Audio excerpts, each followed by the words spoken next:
वो इससे बोर हो जाएंगे, क्योंकि बफरिंग हो जाएगी तो क्लास में मज़ा नहीं आएगा उनको।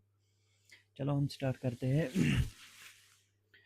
देखो, जो आज हम डिस्कस करने वाले हैं, एम्स गोरखपुर का जो एग्ज़ाम हुआ था उसका पेपर कुछ स्टूडेंट्स ने भेजे हैं। हमारे स्टूडेंट जो है रजिस्टर्ड, उन्होंने भेजे हैं क्वेश्चंस जो उनको याद थे, वो उन्होंने भेजे और हमने उनका सॉल्यूशन देखा और वो आज एक्सप्लेन करने वाले हैं हम इस लेक्चर में। ठीक है, तो आइए हम स्टार्ट करते हैं। एम्स गोरखपुर का ये जो पेपर हुआ था ये हम स्टार्ट करने वाले हैं।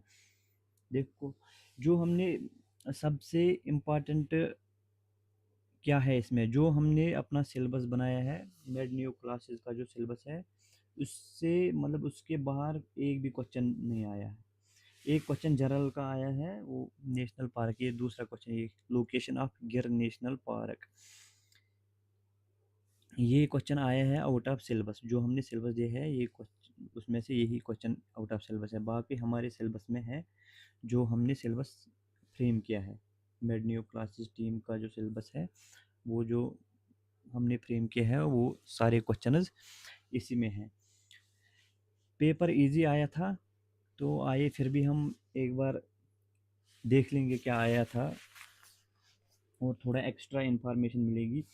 और जो हमारे रजिस्टर्ड कैंडिडेट्स हैं उनसे रिक्वेस्ट है कि वो एक्स्ट्रा इम्पॉर्टेंट कंसेप्ट वाली नोटबुक अपने पास रखो, क्योंकि जो भी इम्पॉर्टेंट पॉइंट यहाँ पे हम डिस्कस करने जा रहे हैं तो आप वो नोट डाउन करना। ठीक है,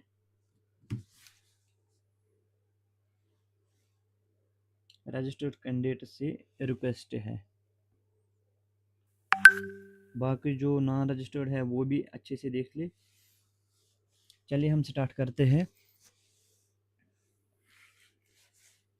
पहला क्वेश्चन आया है, देखो पहला क्वेश्चन आया है कंप्यूटर पोर्शन से। जो हमारा जनरल का सिलेबस है उसमें हमने कंप्यूटर भी रखा है, रजिस्टर्ड कैंडिडेट्स को पता है। तो ये है पहला क्वेश्चन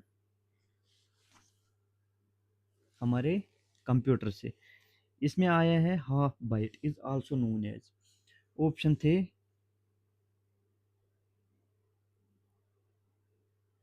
1 निबल, 2 निबल्स, 4 निबल्स,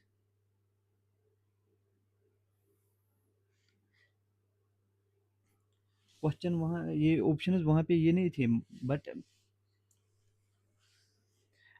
इसका आंसर जो था उसके हिसाब से मतलब ऑप्शंस ऐसे ही होंगे। ऑप्शंस पता नहीं, बट क्वेश्चन हमें मिला है यही है, half byte is also known as. इनमें से कौन आएगा इसको, 1 निबल आएगा, 2 निबल्स आएगा, 4 आएगा या 8 निबल्स आएगा।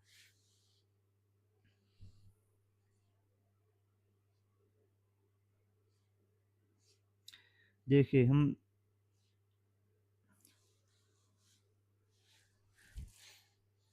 आप नोटबुक पे ये नोट डाउन करना, मैं यहाँ पे लिख रहा हूँ, एक एक्स्ट्रा पेज में ऐड कर रहा हूँ, यहाँ पे लिख रहा हूँ मैं। देखो ये नोट डाउन करना है। एक होता है बिट, दूसरा होता है बाइट। ठीक है, बिट होता है binary digit. Binary digit means 0 और 1। 0 एक बिट है, 1 एक बिट है, 0 और मिला के 2 बिट्स है। ठीक है, 0 और 1। ओके, अब बाइट, बाइट में कितने बिट्स होते हैं? देखो, एक बाइट होता है, 1 byte is equal to 8 bits. ठीक है, मतलब एक बाइट जो है इसमें होंगे 8 बिट्स। 8 बिट्स मतलब 0 1 1, कुछ भी 1 0 0 1 0 ऐसे होंगे। ये एक bit second, third, fourth, fifth, six, seventh, eight, ये हो गए 8 बिट्स, ये हो गया 1 बाइट। ठीक है, यहाँ तक समझ आ गया? ओके, ये जो 1 बाइट है ये 8 बिट्स के बराबर है। ओके, अब यहाँ पे क्वेश्चन क्या है, हाफ बाइट हमें बताना है। आपको ये भी याद रखना है 1 byte is equal to 2 nibbles. Nibbles पे बहुत बार क्वेश्चन आया है, हर किसी एग्जाम में आता है।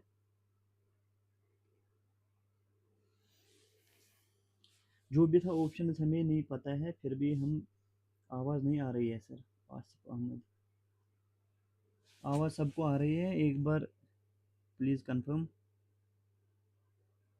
M I Audible?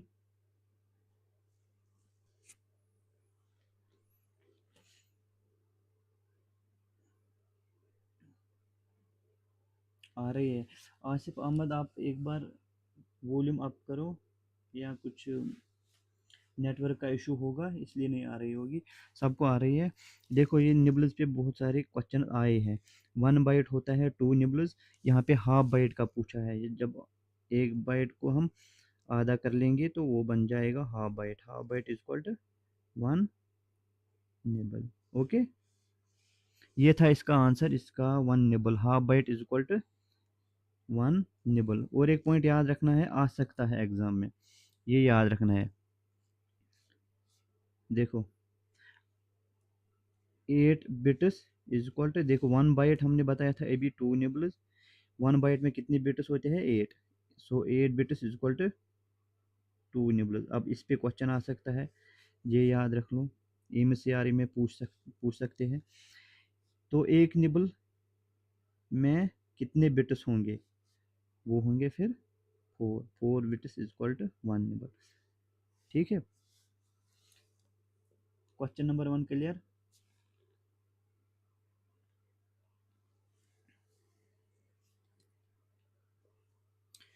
ओके, ये था हमारा क्वेश्चन नंबर 1। देखो, जो हमारे रजिस्टर्ड कैंडिडेट्स है वो नोट डाउन कर लीजिएगा, क्योंकि ये पीडीएफ नहीं मिलने वाला है। This will not be available in PDF format, so you must note it down. Okay, यहाँ पे हम ये एज ए रफ यूज़ करेंगे बाकी क्वेश्चन के लिए। जो भी हम एक्स्ट्रा यहाँ पे इम्पॉर्टेंट पॉइंट्स बताएंगे वो नोट डाउन कर लेना। देखो, हमारा पहला क्वेश्चन हो गया। ओके, अब दूसरे क्वेश्चन पे आते हैं। लोकेशन ऑफ गिर नेशनल पार्क। देखो, ये हमारा जो सिलेबस है ये उसमें हमने नहीं दिया है। जीके का हमने स्किप ही कर दिया है, क्योंकि बहुत सारा सिलेबस है इसमें। सो एक दो क्वेश्चन हम स्किप कर सकते हैं एमसीआरई में, तो उसके लिए आपको टेंशन लेने की ज़रूरत नहीं है। जो हमारा बाकी सिलेबस है वो अच्छे से कवर होगा। तो यहाँ पे है गिर नेशनल पार्क। गिर नेशनल पार्क कहाँ पे है? लोकेशन पूछी थी उन्होंने। तो ये है गुजरात में। गुजरात में किस डिस्ट्रिक्ट में? जूनागढ़ डिस्ट्रिक्ट।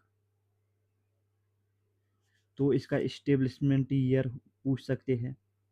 हम जो यहाँ क्वेश्चन करेंगे उसके सनोड में कुछ इंपॉर्टेंट पॉइंट्स होंगे, वो हम कवर कर लेंगे। ठीक है, इस्टेब्लिशमेंट ईयर जो है इसका वो 1965 है। ठीक है, तो famous for Asiatic lion.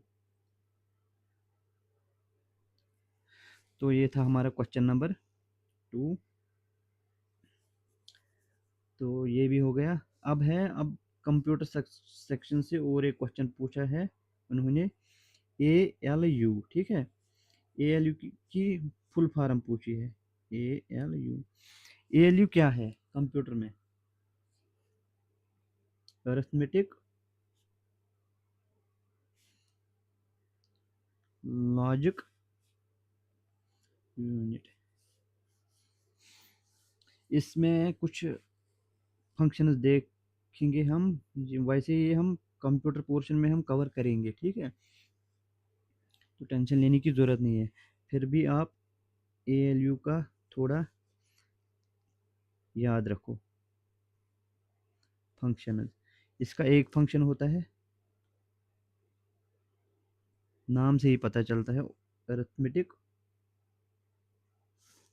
Operation. Arithmetic operation मतलब मल्टीप्लाई, सब्ट्रैक्ट, एडिशन, डिवीजन। दूसरी फंक्शन है लॉजिकल ऑपरेशंस, ये आप लोगों ने सब ने पढ़ा है, एंड, और ये हम कंप्यूटर में पढ़ेंगे, ठीक है, फिलहाल इतना याद रखो। और तीसरी फंक्शन होती है कंपैरिजन, इसमें आता है इक्वल टू, ग्रेटर देन और लेसर देन, ठीक है।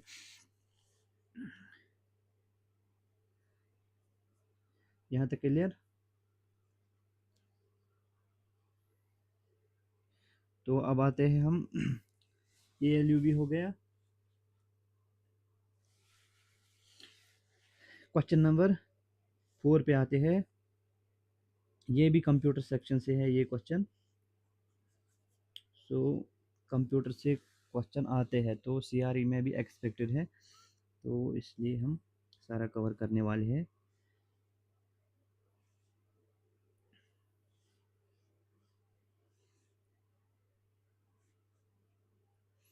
देखो ALU भी हो गया। स्टैंडर्ड इमेज कलर्स पूछे गए हैं।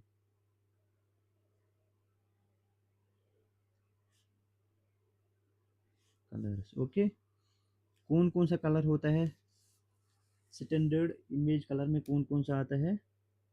RBG याद रखना है। जो फोर्थ ऑप्शन में जो कलर होगा वो नहीं होगा, वहाँ पे क्वेश्चन ऐसे आएगा, which among the following is not included in the standard image colors? Red भी होगा, ब्लू भी होगा, ग्रीन भी होगा, और एक ऑप्शन होगा लाइक ब्लैक, तो इसका आप ऑप्शन वहाँ पे देना है ब्लैक। RBG आता है स्टैंडर्ड कलर्स में। ओके, यहाँ तक क्लियर। ठीक, ये हो गया है हमारा फोर्थ क्वेश्चन।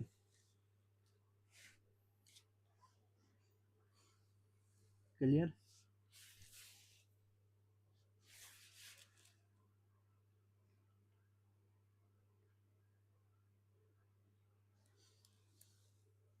यहाँ तक क्लियर, एक बार मुझे कमेंट बॉक्स में बता दीजिएगा, हम आगे बढ़ेंगे। फुल फॉर्म ऑफ स्टार्ट, थोड़ा इसका साइज इंक्रीज करेंगे, इसका साइज इतना है जो,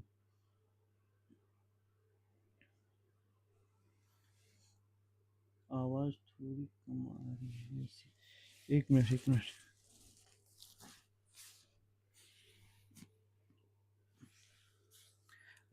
साउंड का इशू है, एक बार टेक्निकल टीम से रिक्वेस्ट है कि please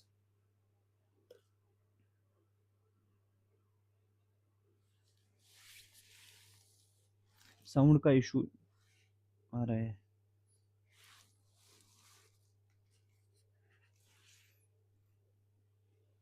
voice is okay sir.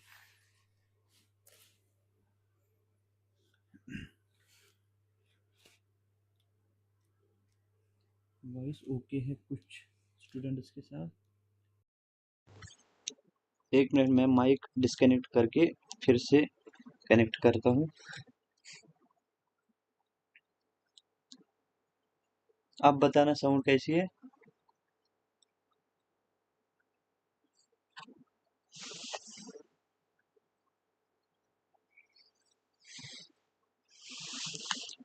अब ठीक है साउंड। ट्रायज कलर कोड बता दीजिए। ओके, अब तो क्वेश्चन आया ही है, अब तो बताना ही पड़ेगा सर। ओके, चलो हम आगे बढ़ते हैं। देखो यहाँ पूछा गया है full form of start.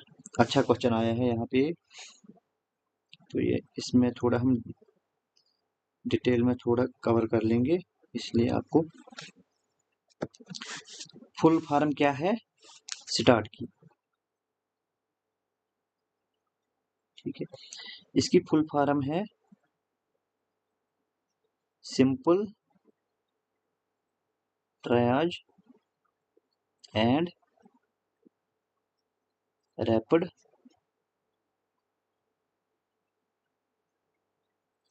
Treatment. ठीक है, ये है full form. Standard image colour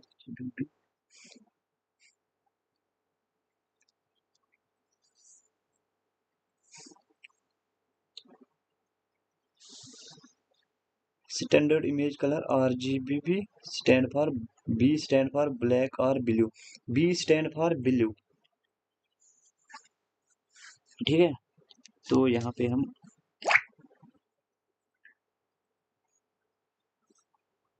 यहाँ पे हम देख लेंगे ये start.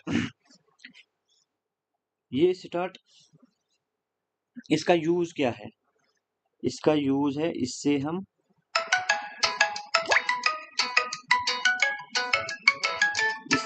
Quick classification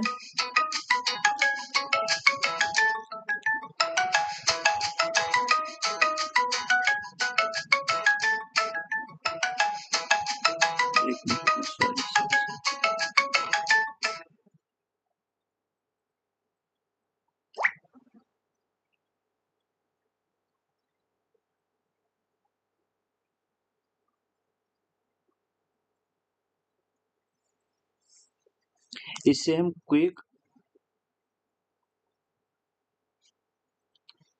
classification of patients during mass casualty incidents or during emergency and trauma care। इससे हम क्या करते हैं, जब भी कोई मास कैजुअलिटी होती है या ट्रामा या इमरजेंसी में बहुत सारे पेशेंट्स आ रहे हैं, तो उसकी हम उन पेशेंट्स की क्लासिफिकेशन होती है, कौन सा पेशेंट किस एरिया में जाएगा, तो इसके लिए क्लासिफिकेशन है। ठीक है, तो इसमें हम कुछ पैरामीटर्स देखते हैं। ये जो स्टार्ट है, ये जो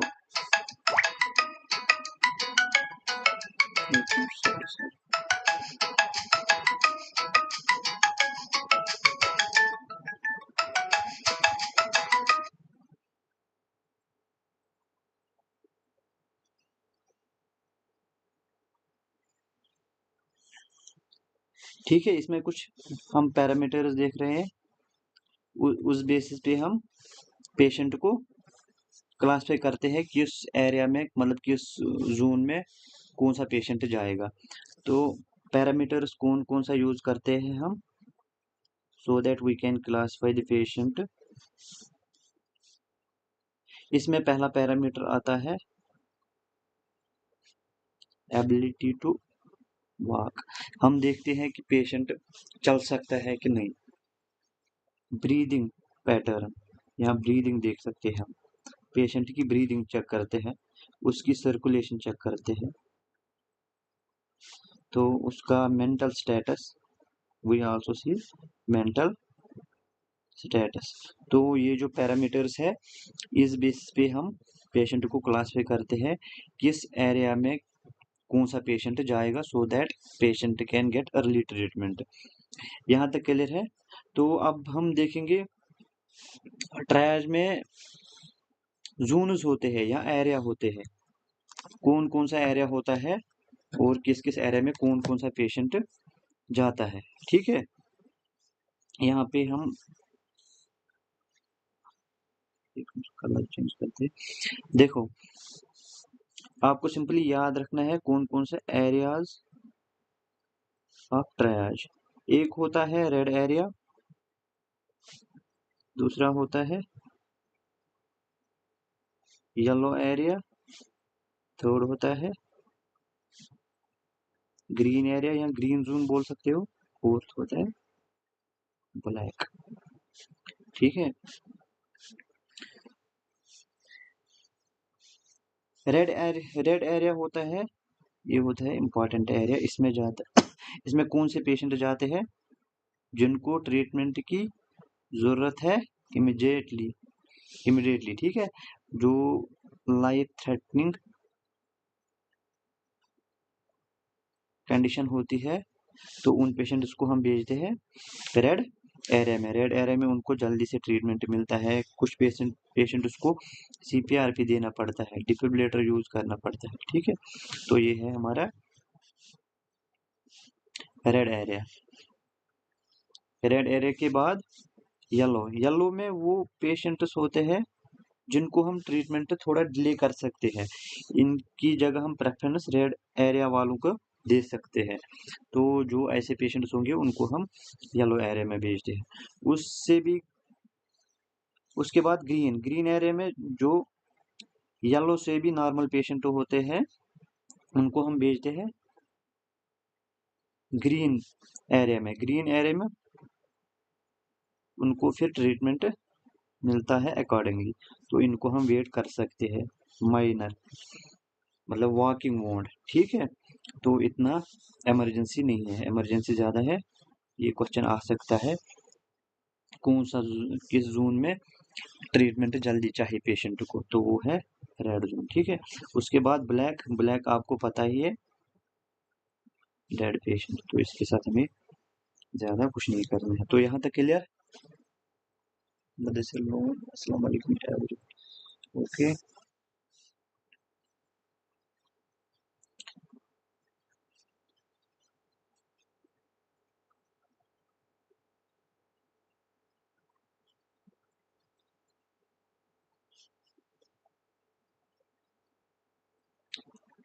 क्लियर। तो ये हो गया हमारा कौन सा फुल फॉर्म ऑफ स्टार्ट भी हो गया है। एक बार कंफर्मेशन चाहिए, क्लियर है यहाँ तक।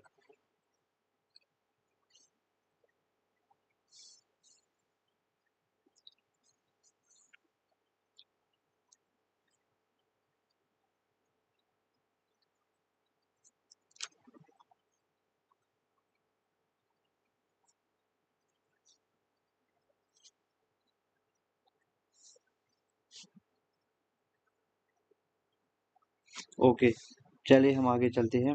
देखो उसके बाद आता है, इनको आया है question, cystatin is a biomarker for early detection of.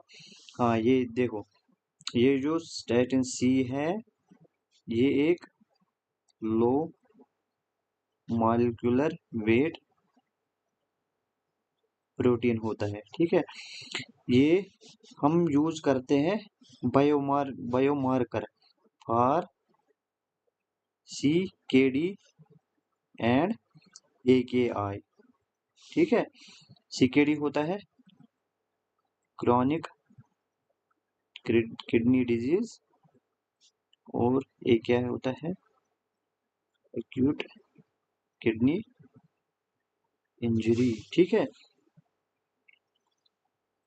इसका आंसर था ऑप्शन में, मुझे नहीं पता ऑप्शन में ये था या नहीं था, या नन ऑफ द अबव था, बट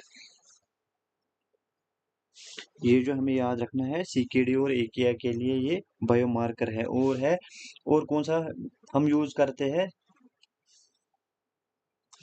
और क्या देखते हैं हम सीकेडी और एकेआई में, क्या देखते हैं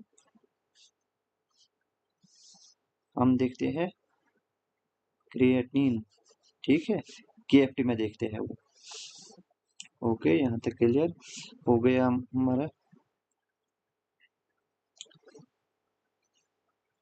ये क्वेश्चन भी हो गया। उसके बाद आया है किडनी डिस्फंक्शन मुदस्सिर लोगों। ठीक है, ओके, देखो अब है क्वेश्चन हमारा important question. PH of blood आया है, इजी है, बट इसके हम मतलब इसमें कुछ इंपॉर्टेंट चीजें हैं वो भी याद रखनी है। पीएच ऑफ ब्लड पूछा है एम्स गोरखपुर में 7.35 से 7.45 तक का होता है। एवरेज अगर आएगा तो 7.4 मान के चलते हैं। ठीक है, तो इसमें हमें याद रखना है पीएच कैसे मेंटेन होता है। पीएच इज मेंटेन्ड बाय, इसमें आपको ये एनेस्थीसिया क्लास में आप पढ़ोगे जब भी इशफाक सर एनेस्थीसिया का वो लेक्चर देगा, वो एबीजी पे, एबीजी आर्टेरियल ब्लड गैस जब पढ़ेंगे तब ये अच्छे से डिस्कस होगा। पीएच कैसे रेगुलेट होता है, तो कौन से थिंग्स इसके लिए ज़रूरी होते हैं वो डिस्कस हो जाएंगे एनेस्थीसिया क्लास में। फिलहाल हम यहाँ याद रखते हैं pH is maintained by buffer solution. कौन सा बफर सॉल्यूशन? Bicarbonate buffer. दूसरा है कौन करता है? लंग्स कैसे रेगुलेट करता है पीएच? CO2 और O2 को बैलेंस करता है। ठीक है, इनके वो मतलब O2 का जो नॉर्मल वैल्यू है वो मेंटेन होता है थ्रू लंग्स, और कार्बन डाइऑक्साइड का जो नॉर्मल वैल्यू होता है वो भी मेंटेन होता है थ्रू लंग्स। और थर्ड फैक्टर है किडनीज मेंटेन करते हैं पीएच ऑफ ब्लड को। कैसे करते हैं? तो ये H पॉजिटिव और HCO3 नेगेटिव को बैलेंस करते हैं। ठीक है, यहाँ तक क्लियर? बाइकार्बोनेट बफर सही है मुद्देसिर भाई। तो ये रहा हमारा pH of blood. Question easy आया था। पीएच ऑफ ब्लड क्या है, हमें सिर्फ पीएच ऑफ ब्लड बताना था। ये जो मेंटेन हो रहा है ये थोड़ा एक्स्ट्रा इंफॉर्मेशन है यहाँ पे।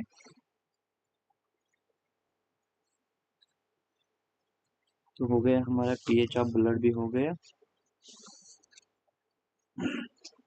हाँ, ये बहुत बार ये जो अब ये क्वेश्चन आया है ये बहुत बार पूछा गया है, इम्पोर्टेंट मान के चलो। Heat sensitive instruments are sterilised by heat sensitive instruments. ठीक है, इम्पोर्टेंट है। इसको हम कैसे स्टेरिलाइज कर सकते हैं? बहुत सारे ऑप्शंस है कैसे करते हैं। एक तो ETO है, दूसरा हम करते हैं यूज हाइड्रोजन पर ऑक्साइड, तो तीसरा हम यूज कर सकते हैं साइडेक्स 2%। ठीक है, तो ऑप्शन में मतलब ज्यादा कौन सा मेथड यूज करते हैं, कौन सा प्रेफर्ड मेथड है, वो है ETO। ठीक है, ETO आंसर है इसका, इस क्वेश्चन का ETO आंसर है। Heat sensitive instruments are sterilised by ETO। Okay, उसके बाद और एक क्वेश्चन है, ये भी मैंने 1-2 बार देखा है।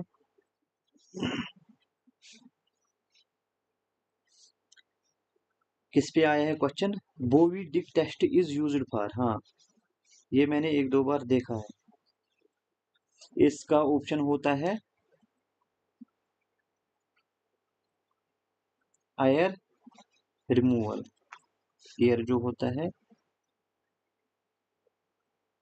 Air removal test is done. तो इसको हम बोलते हैं बोवी डिक टेस्ट। क्या होता है, जब हम ऑटोक्लेव करते हैं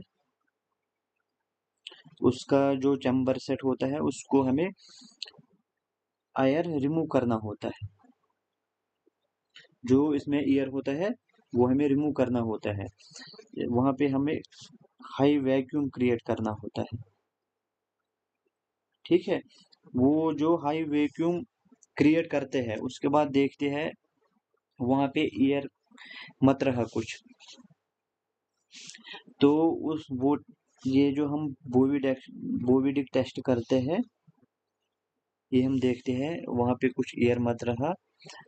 अगर कुछ एयर होगा तो हम फिर से रिपीट करते हैं हाई वैक्यूम क्रिएट करने की।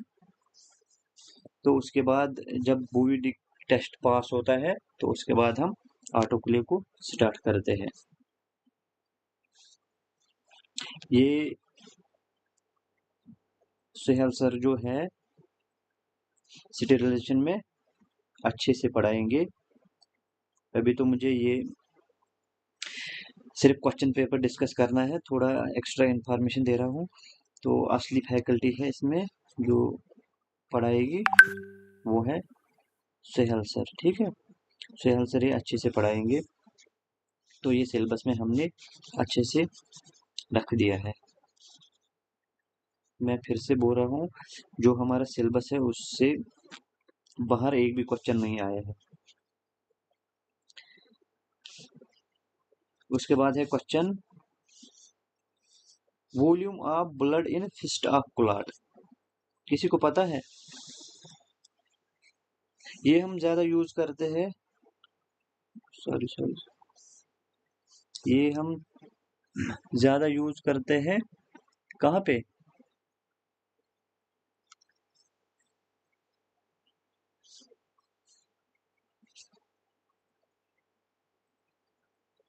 गायनी प्रोसीजर्स में जब ये ब्लड लॉस होता है तो वहां पे जो फिर क्लॉट बनता है तो ब्लड लॉस मेजर करते हैं।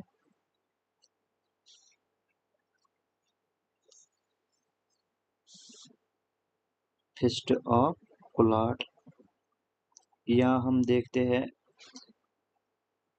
गाज, सोक्ड गाज, या हम देखते हैं सक्शन,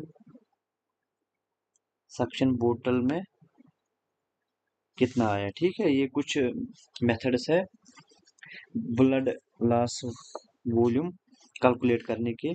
तो यहाँ क्वेश्चन आया है volume of blood in fist of clot, तो वो होता है ऑलमोस्ट होता है 400 to 500 ml होता है एक फिस्ट ऑफ क्लॉट।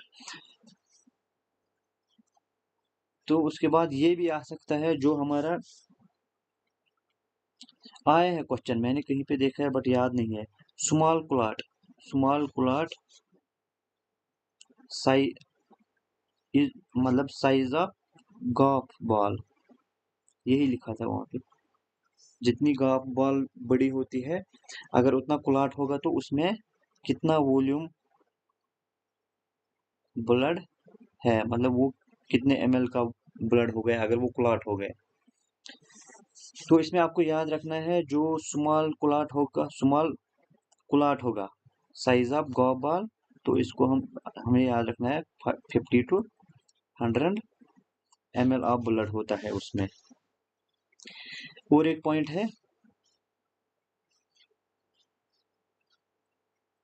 ये याद रखो, फुल्ली सोक्ड गाज, ये भी आता है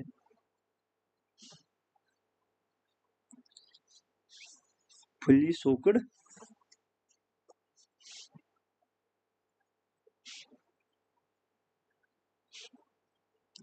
इसके भी डिफरेंट साइजेस होते हैं। यहाँ पे बात हो रही है 10 into 10 सेंटीमीटर की, तो इसमें कितना वॉल्यूम ऑफ ब्लड होता है 10 to 15 ml, कुछ बुक्स में लिखा है 20 ml, ठीक है। अगर ऑप्शन में आएगा तो वो यहाँ रेंज मतलब वो देते हैं ज्यादा रेंज में 10 to 15 होगा, अगर 10 to 15 नहीं है तो 20 देना, ठीक है। तो ये रहे हमारे कुछ क्वेश्चन जो हमने अभी देखे हैं, एम्स गोरखपुर में पूछे गए हैं।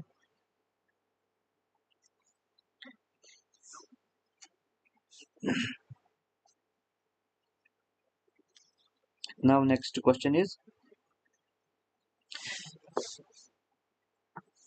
अजय यादव में दिया है ये सब, हाँ अजय यादव में लिखा है, अच्छे से लिखा है। Sorry I don't understand Hindi, so here is linguistic problem, what can we do, use the to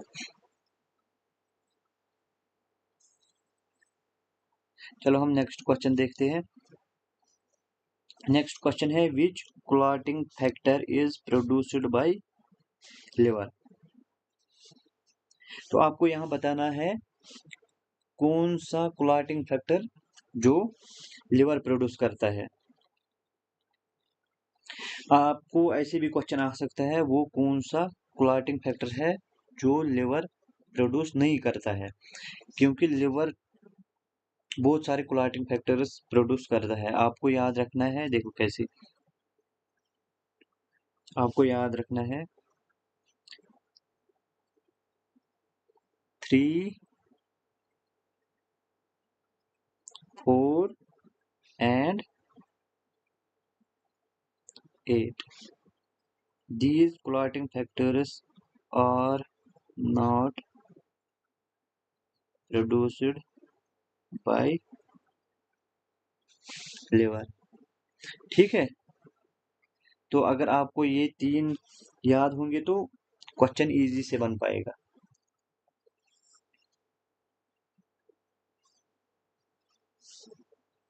बाकी जो है, बाकी 1, 2, 5, 7, 9, 10, 11, 12, 13 और प्रोड्यूस्ड बाय।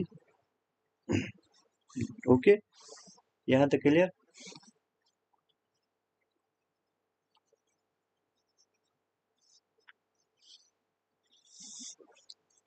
अब क्वेश्चन है नंबर ऑफ हॉस्पिटल बोनस। ये हाल ही में इशफाक सर ने बढ़ाया, रिसेंटली इशफाक सर है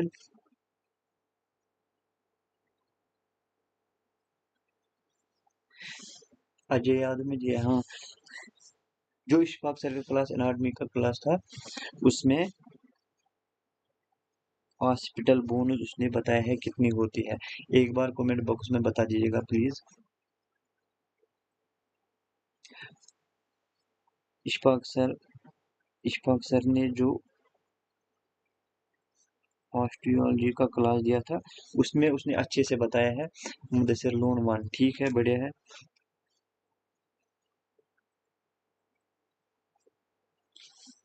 हाँ, सही। सिकल बोनस कितने होते हैं? नंबर ऑफ सिकल बोनस पूछ सकते हैं। नंबर ऑफ सिकल बोनस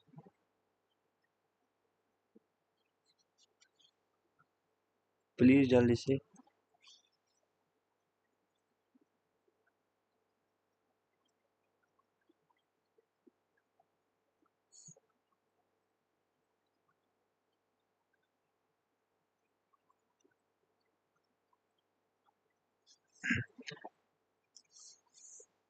तो 4 होती है, 6 होती है।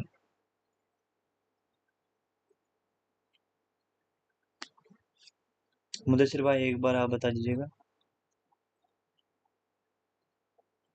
बानु प्रताप सिंह नहीं, एक होती है सिकल बोनस और दूसरी होती है फैशल बोनस। सिकल बोनस की बात कर रहा हूँ, एक उसमें आती है frontal is 1, sphenoid 1, ethmoid 1, occipital 1, parietal 2, temporal 2। ठीक है, सॉरी सर, हमें फ्रंटल पैरेटल हॉस्पिटल टेम्पो उसमें होती है पैरेटल 2 होती है, टेम्पोरल 2 होती है, ये याद रखना है। ठीक है, और ठीक, सही। तो यहाँ तक clear. Number of hospital bonus ये भी क्लियर हो गए, और कुछ हमने एक्स्ट्रा देखा है, पैरेटल 2 होती है, टेम्पोरल 2 होती है।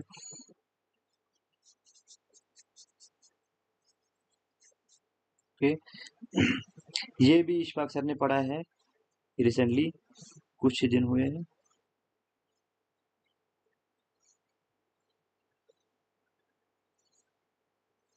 Number of spinal nerves, number of spinal nerves कितने होते हैं? जल्दी से जल्दी से।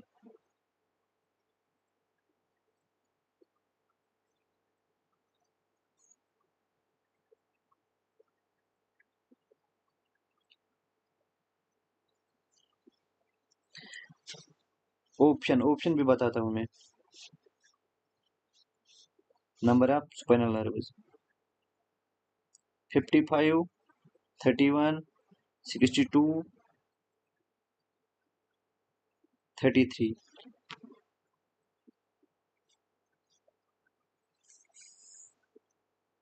जल्दी से बता दीजिएगा, ए बी सी या डी आएगा। ए बी सी या डी, ए बी सी या डी, जल्दी से।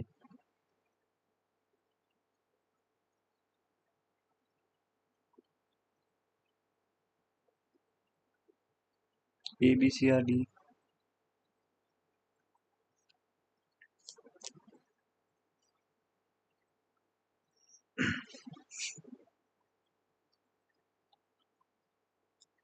मुझे ए बी सी और डी में आंसर चाहिए।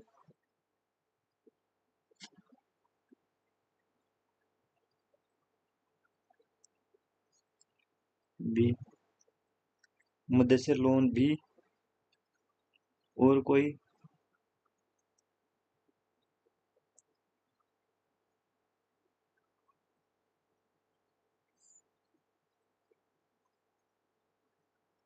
बी। देखो सारे यही गलती करते हैं, यही मैं इसलिए मैंने यही यहाँ पे मैंने इसलिए ये ट्रिकी बनाया थोड़ा। देखो क्वेश्चन क्या कह रहा है, नंबर ऑफ सुपरनल नर्व्स। अगर ऑप्शन में यहाँ पे 55 पेयर्स दिया होगा, 31 पेयर्स दिया होगा, 62 पेयर्स दिया होगा, डी में 33 पेयर्स दिया होगा, तब आंसर आएगा बी। ठीक है, समझ आया? मैं क्वेश्चन समझाने की कोशिश कर रहा हूँ, मतलब कैसे पढ़ते हैं क्वेश्चन। देखो यहाँ पे अगर मैंने ये भी पेयर्स नहीं दिए थे, ठीक है, मैंने डायरेक्ट लिखा था 55, 31, 62, तो इसका आंसर आएगा। इजी क्वेश्चन गलत होते हैं फिर घर में पता चलता है। ठीक है, क्वेश्चन पढ़ना कैसे है और उसका आंसर क्या आएगा ये अच्छे से पहले समझना है, उसके बाद करना है क्वेश्चन। अगर क्वेश्चन में लिखा होता नंबर ऑफ पेयर्स, तब आंसर आएगा बी। अगर यहाँ पे फिर पेयर्स, ऑप्शन में पेयर्स नहीं भी होगा, क्वेश्चन में पेयर्स होगा, तो आंसर बी होता। ठीक है, हो गया ये भी। अब इजी क्वेश्चन जो सबको पता है, जिसने इंटर्नशिप की है या क्लिनिकल वर्क की है,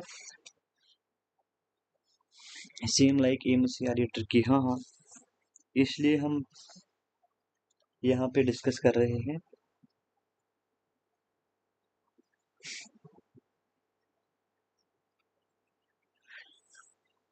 most common when used for central line insertion. जल्दी से कमेंट बॉक्स में आईजेवी आई साइट भी बता दीजिएगा एक बार।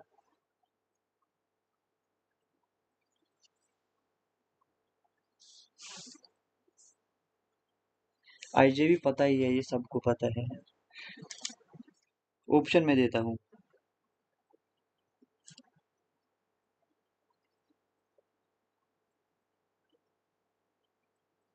सबक्लेवियन और फेमोरल, ए बी सी और D. Right internal jugular vein, left internal jugular vein, subclavian या फेमोरल। हाँ, राइट साइड। बढ़िया बढ़िया, तो इसका आंसर आएगा आर आई जे वी। ठीक है, उसके बाद एल आई जे वी, उसके बाद सबक्लेवियन, उसके बाद हम फेमोरल। ठीक है, यहाँ तक क्लियर। इजी क्वेश्चन आए थे बट एक बार डिस्कस कर ही लेते हैं। Capacity of E type oxygen cylinder. जल्दी से कमेंट बॉक्स में, अपना क्वेश्चन है, एनेस्थीसिया का क्वेश्चन है। जो ओटी वाला है वो कमेंट बॉक्स में एक बार बता दीजिएगा, ओटी पोर्शन है, मैं थोड़ा और एक्सप्लेन करूंगा। एनेस्थीसिया वाले जल्दी से। Capacity of E type oxygen cylinder 660। बढ़िया, और भी कुछ बुक्स में और भी ऑप्शन दिया है, वो भी बता दीजिएगा एक बार।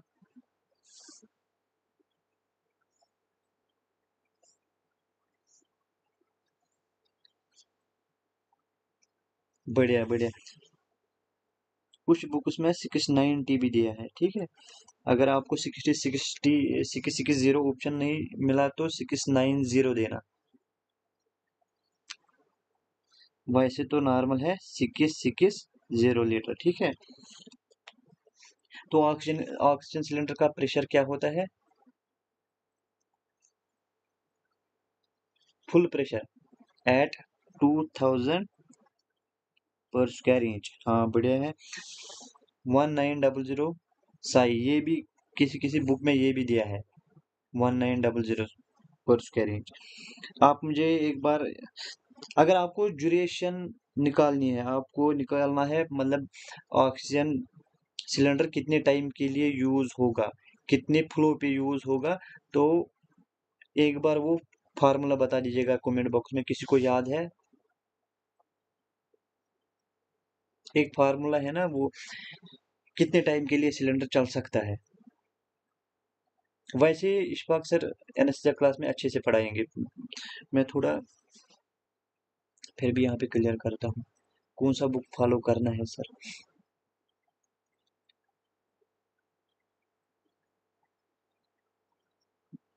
अगर आप नॉन रजिस्टर्ड कैंडिडेट हो तो कोई भी बुक पढ़ो, बट एक ही पढ़ो। ये नहीं ये भी पढ़ना है, ये भी पढ़ना है, ये भी पढ़ना है। मटेरियल कंसाइज रखो तो ज़्यादा रिवाइज करो। अगर आप नॉन रजिस्टर्ड कैंडिडेट हो, अगर आप रजिस्टर्ड कैंडिडेट हो तो हमारा स्टडी मटेरियल अनफ है, उसके बाहर नहीं जाना है, ठीक है। देखो यहाँ पे एक चीज होता है, सिलेंडर फैक्टर। ये एक कांस्टेंट नंबर होता है जिससे हम यूज करते हैं और हम ड्यूरेशन निकाल सकते हैं। सिलेंडर फैक्टर आपको याद रखना है, ई टाइप का, एस टाइप का, बस ये दो आ सकते हैं, इसके अलावा नहीं आएगा, ठीक है।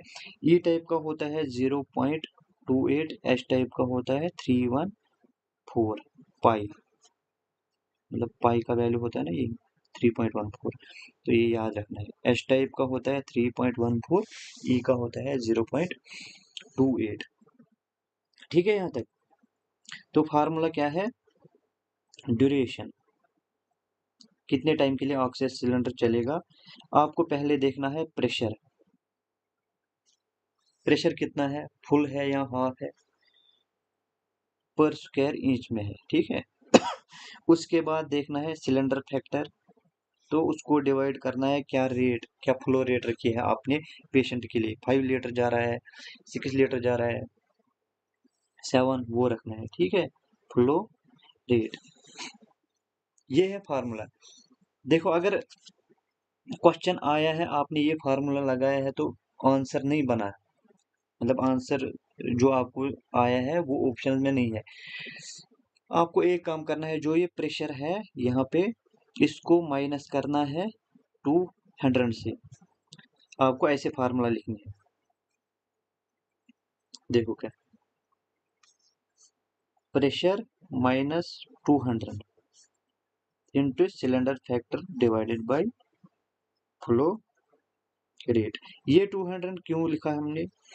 ये एक सेफ्टी सेफ्टी वॉल्यूम होता है, ये रिजर्व होना चाहिए, ठीक है। ये हम माइनस करेंगे, उसके बाद जब जो आंसर निकलेगा वो ऑप्शन में होगा, ठीक है। अगर नहीं होगा तो जो पहली वाली फार्मूला है उससे जो आंसर आया है तो उसका क्लोज जो होगा वही आंसर देना, ओके। सो ये क्वेश्चन भी हो गए हैं। हाँ यहाँ पे एच एच टाइप जो सिलेंडर है उसकी कैपेसिटी बता दीजिएगा एक बार, और डी टाइप जो सिलेंडर है उसकी भी कैपेसिटी बता दीजिएगा एक बार।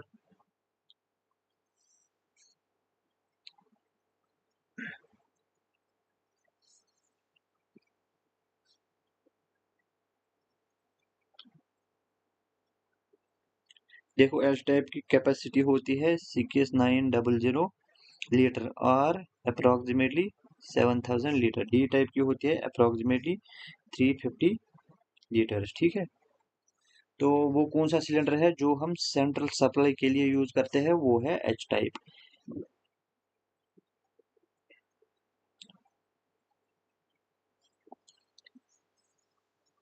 Six six 90।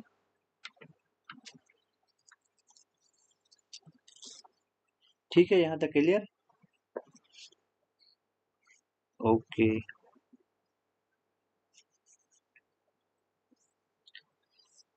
ये वाला क्वेश्चन भी हो गया है। Capacity of E type oxygen cylinder, ये वाला क्वेश्चन भी हो गया। उसके बाद आया है easy question, colour of nitrous oxide cylinder.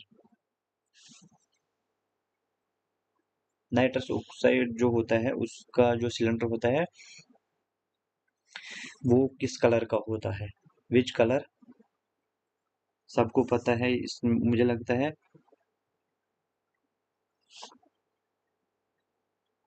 ये हमें पढ़ने की जरूरत नहीं है। ठीक है, ब्लू ब्लू ब्लू, ठीक है।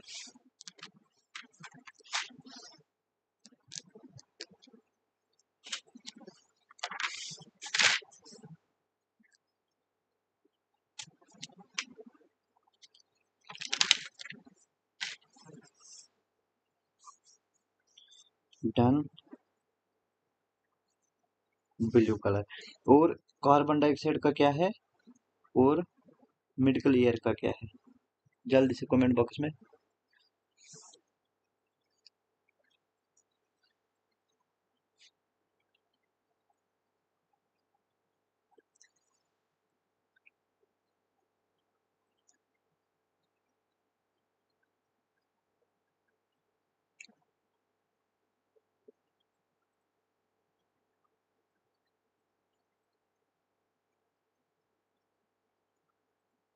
Grey for carbon dioxide and medical air के लिए,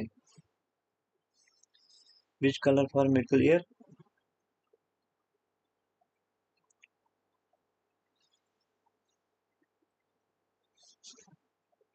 ओके ओके, सबको पता है, इजी है। ठीक है, नेक्स्ट क्वेश्चन की तरफ बढ़ते हैं हम। सबको पता है ये क्वेश्चन आया है, 0.45% of NS solution, normal saline solution is hypertonic या हाइपोटोनिक। क्या है, क्वेश्चन इजी है, जल्दी से कमेंट बॉक्स में बता दीजिएगा।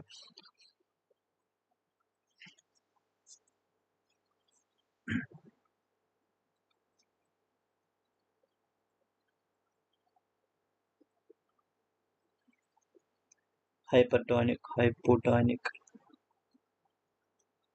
वर्ल्ड ऑफ एप्रिकॉट, हाइपरटोनिक, मुदस्सिलून, हाइपोटोनिक। देखो क्या होता है, थोड़ा हम क्लियर करेंगे, एक पेज में ऐड करूंगा यहाँ से, थोड़ा हम देख लेंगे। देखो नॉर्मल सिलेन जो है इसका हम यूज करते हैं 0.9%, 0.45% और 3%। ठीक है, ये सबको पता है। देखो ये होता है आइसोटोनिक, 3% तो होता है हाइपरटोनिक। तो ये जो है 0.5% ये है हाइपोटोनिक। आपको पता है ना ये हाइपरटोनिक, हाइपोटोनिक, आइसोटोनिक क्या होता है। ये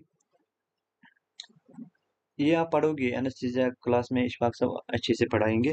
फिर भी मैं यह बताता हूँ, आइसोटोनिक मतलब जो ऑस्मोलैरिटी होती है वो सेम, इसकी ऑस्मोलैरिटी सेम होती है जितनी हमारी ब्लड की है। ठीक है, ये इसकी ऑस्मोलैरिटी कम है, इसकी ऑस्मोलैरिटी ज्यादा है। ओके,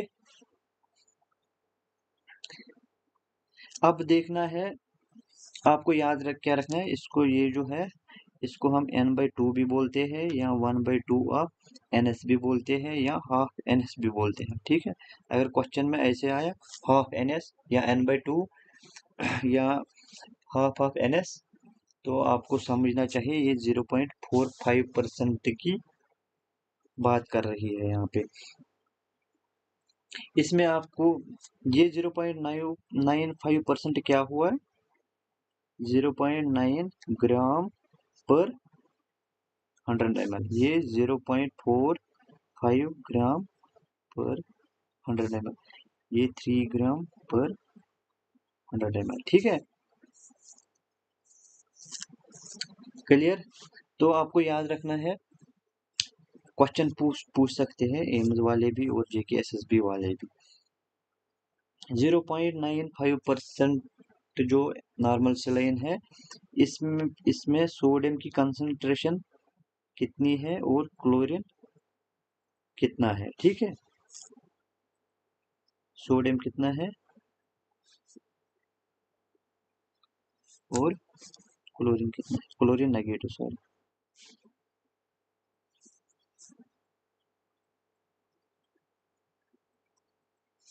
ठीक है, बता दीजिएगा एक बार, पूछ सकते हैं ये, सोडियम कितना है, क्लोरीन कितना है। ज्यादा आएगा 0.9% जो आइसोटोनिक सोल्यूशन है नॉर्मल सलाइन, इसमें आ सकता है ये सोडियम कितना है और क्लोरीन कितना है।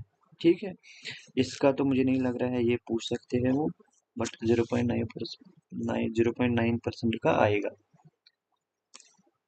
हाँ, इसमें है 15154 नॉर्मल सलाइन में होता ही है सोडियम और क्लोरीन। ठीक है, मिली इक्विवेलेंट पर लीटर, मिली इक्विवेलेंट पर लीटर। तो इसमें कितना है 0.45। इजी है याद रखना, ये तो पता ही है, n/2। देखो n/2, अगर इसमें 154 है तो इसमें कितनी होगी, 77 मिली इक्विवेलेंट पर लीटर। ठीक है, 15477 मिली इक्विवेलेंट पर लीटर। आपको याद रखना है सिर्फ ये 0.9% का। अब रह गया नाउ 3%। 3% में 513 मिली इक्विवेलेंट पर लीटर, 513 मिली इक्विवेलेंट पर लीटर। ठीक है, आपको सिर्फ याद रखना है 0.9% का। मैं फिर से बोल रहा हूँ, ये मैंने थोड़ा एक्स्ट्रा बताया, अगर याद भी नहीं रहेगा, अगर फिर ऑप्शन में दिखेगा तो सबकॉन्शियस माइंड में होता है, फिर आंसर बन जाएगा उस टाइम। ठीक है ना यहाँ तक। अब क्वेश्चन है ये अगर हमें ये आइसोटोनिक है 0.45% क्यों देते हैं और 3% क्यों देते हैं। 0.5% हम तब देते हैं जब हम एबीजी करते हैं पेशेंट को, उसको सोडियम ज़्यादा आता है, हाइपरनेट्रीमिया होता है उसको, तो उसको हम यूज़ कर सकते हैं फ्लूइड रेगुलेशन के लिए 0.45%। ठीक है, जिसको हाइपोनेट्रीमिया होगा तो उसके लिए हम दे सकते हैं 3% NS। ठीक है, यहाँ तक clear.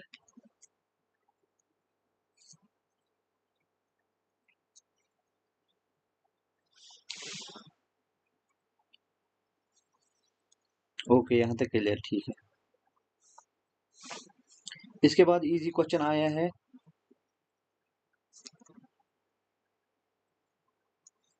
Increased heart rate is also known as. Easy question है, सबको पता है, टैकिकार्डिया बोलते हैं उसको, टैकिकार्डिया। टैकिकार्डिया कब बोलते हैं, जब हार्ट रेट कितनी होती है, greater than 100 beats per minute. Okay, कोई बताएगा common causes of tachycardia in ICU, common causes.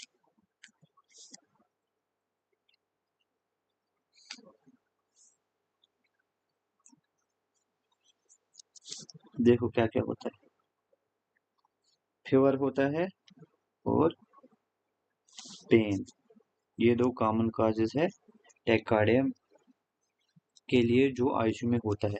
और भी कुछ कॉमन और भी कुछ काजेज है, एनीमिया हो सकता है, ब्रेडिकार्डिया हो सकता है, ठीक है। नहीं, ब्रेडिकार्डिया नहीं, ब्रेडिकार्डिया, मैं टैक्योर्डिया की बात कर रहा हूँ। एनीमिया, पेन और फीवर याद रख लो। उसके बाद लो ब्लड प्रेशर हो सकता है, उसकी वजह से भी हार्ट रेट इंक्रीज हो सकती है, ठीक है।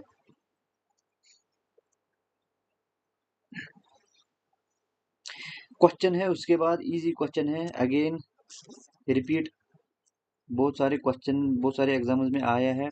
लाफिंग गैस, लाफिंग गैस हम बोलते हैं N2O को, नाइट्रस ऑक्साइड। अगर ऑप्शन में देखो, इस पे भी एक ट्रिकी क्वेश्चन बन सकता है, अगर आपको फार्मूला याद नहीं होगी तो डिफिकल्टी हो सकती है। ऑप्शन है N2O, बी है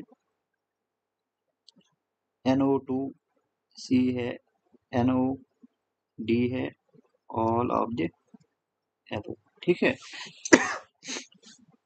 क्वेश्चन आएगा which among the following is laughing gas, तो जल्दी में हो सकता है गलत कोई, मतलब अगर क्वेश्चन विद फास्ट स्पीड से करेगा तो वो जल्दी में बी भी दे सकता है, ठीक है। ये ख्याल रखना है क्या दिया है और मुझे क्या करना है। N2O chemical formula of laughing gas.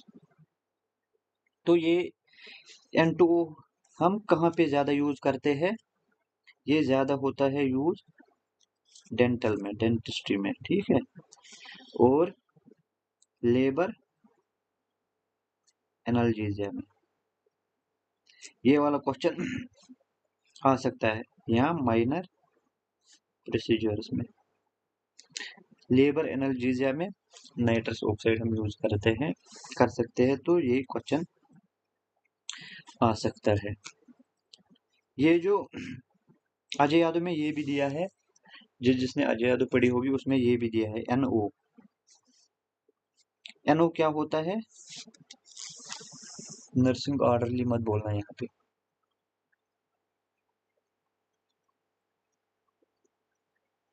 NO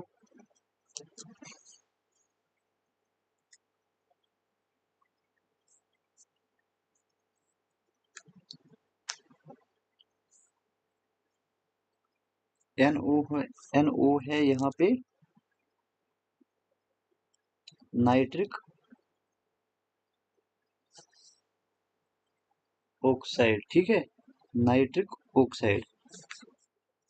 इस पे अगर क्वेश्चन आएगा तो सिंपली बोल सकते हैं वो, which among the following is pulmonary vasodilator, ठीक है। ये जो नाइट्रिक ऑक्साइड है ये वेजोडाइलेटर है, नाइट्रिक ऑक्साइड, हाँ सही। यहाँ तक clear, let us move forward. उसके बाद क्वेश्चन आया है, not a typical induction agent, agent इसमें ऑप्शंस क्या है, प्रोपोफॉल दिया है, थायो एसटीपी दिया है, थायोपेंटून, सोडियम थायोपेंटून है, टॉर्मिडेट दिया है, एसटीपी दिया है। ये तो ऑप्शन क्या दिया है ये तो टाइपिंग एरर है। प्रोपोफॉल भी है, ये भी है, ये भी, यहाँ पे कुछ और होना चाहिए, लाइक एट्रोपिन, मिडाज, फेंटेनल, ऐसा कुछ होना चाहिए, वही ऑप्शन बनता है यहाँ पे, ठीक है।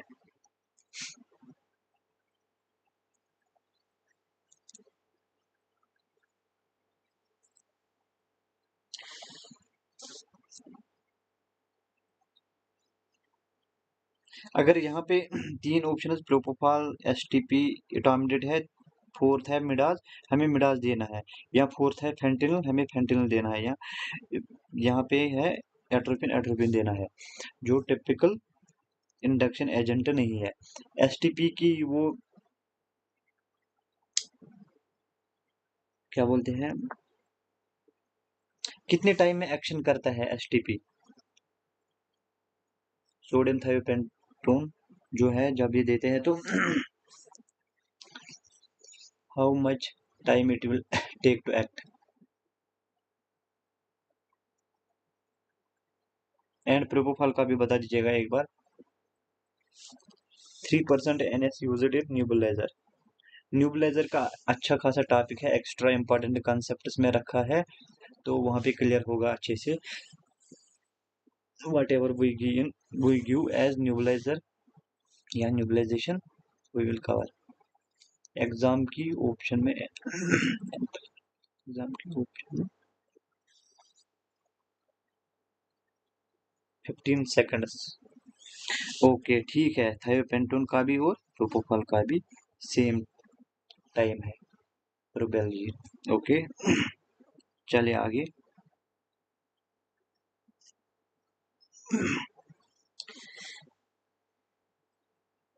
क्वेश्चन आया है फ्यूसिमाइड फ्रॉम विच क्लास। फ्यूसिमाइड का नाम सुना है? फ्यूसिमाइड एक ड्रग होता है।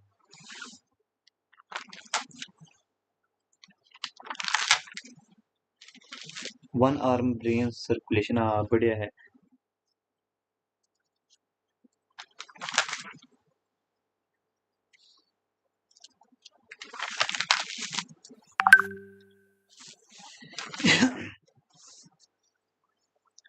डायूरेटिक,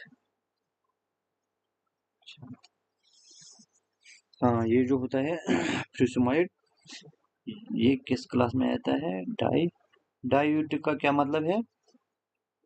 लूप डायूरेटिक बोलते हैं, ठीक है।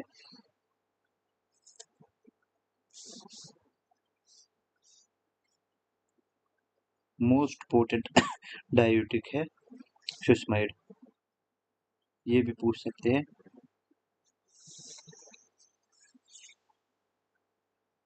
लाइसिकल भी कहते हैं इसको, हाँ बढ़िया, लाइसिकल भी कहते हैं लूप डायूरेटिक। हाँ इसमें आपको याद रखना है फ्यूसिमाइड किस क्लास है? लूप डायूरेटिक, तो मोस्ट पोटेंट डायूरेटिक है। साइट ऑफ एक्शन कहाँ पे है? साइट ऑफ एक्शन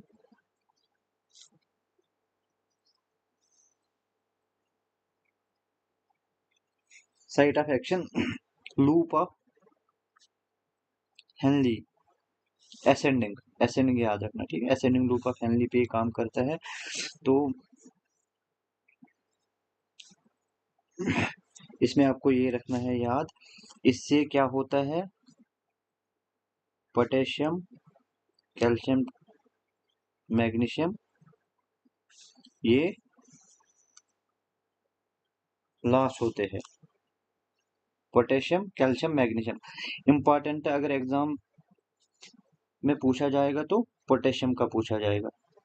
फ्यूसिमाइड से क्या होता है? हाइपोकैलेमिया। ओके, तो फ्यूसिमाइड को हम यूज करते हैं used in pulmonary oedema.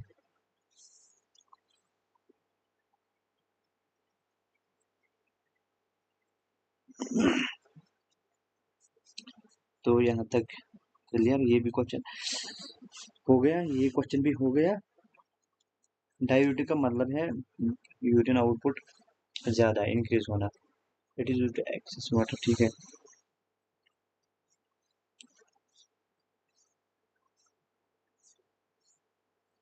Soda lime composition, composition of soda lime important, anaesthesia वाले अटेंडेंस जल्दी से कंपोजिशन बता दीजिएगा एक बार।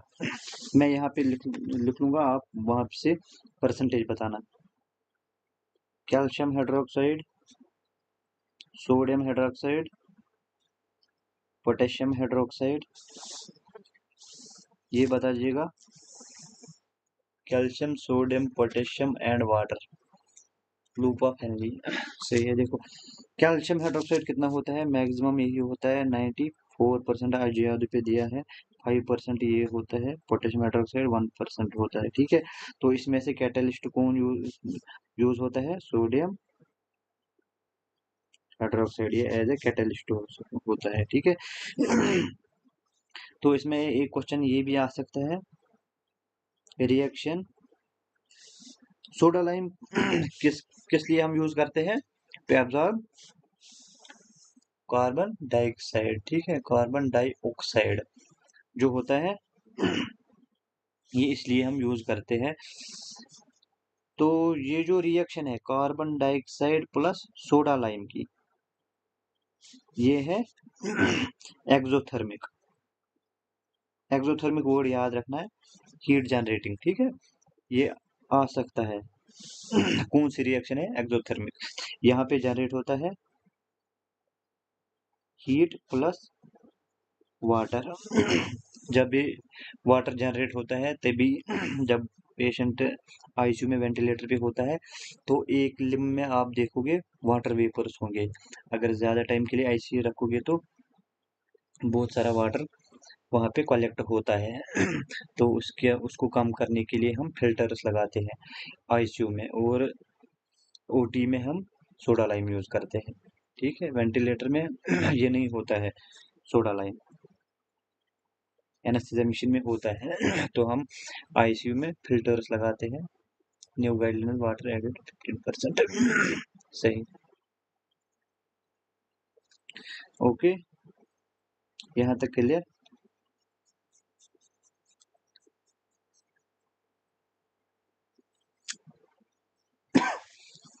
अब है क्वेश्चन, कौन सा question? Antagonist to neuromuscular block, सबको पता होना चाहिए। एनेस्थीसिया वाले प्लीज।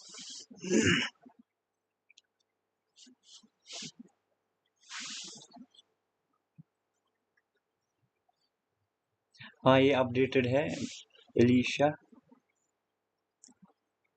अपडेटेड है। मैंने अजय पे जो लिखा था मैंने वही यहाँ पे एक्सप्लेन किया, आप नया याद कर लेना, ठीक है। न्यू स्टिग्मिन,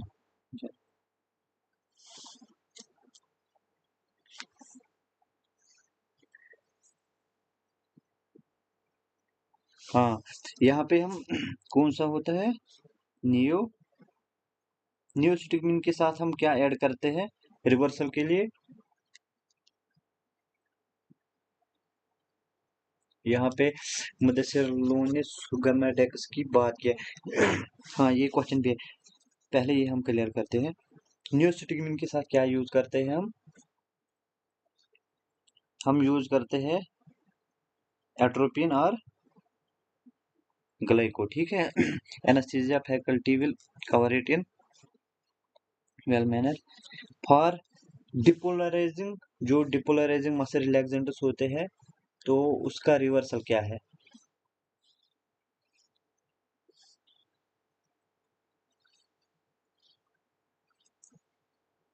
एट्रोपिन ग्लाइकोपाइरोलेट, ठीक, पाइरोलेट, ठीक। मुदस्सिर भाई ये जो आपने सुगामेडेक्स की बात की है, मैं यहाँ पे क्वेश्चन देता हूँ, सुगामेडेक्स किस रिलैक्सेंट को रिवर्स करता है?